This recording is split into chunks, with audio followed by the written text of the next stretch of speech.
বন্যায় বিপর্যস্ত ভারতের মহারাষ্ট্র। প্রাণহানি বেড়ে দাঁড়ালো 6 জনে, আরও 10 বাসিন্দা গুরুতর আহত।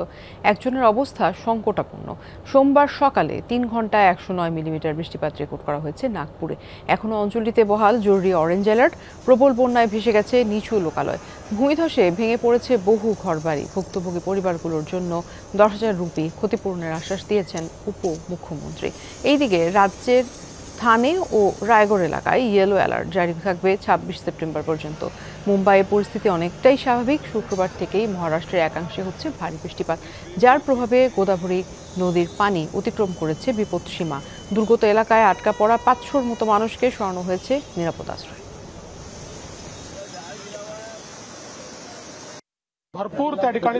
ভয়াবহ পরিস্থিতির মুখে ফেলল এই দুর্যোগ।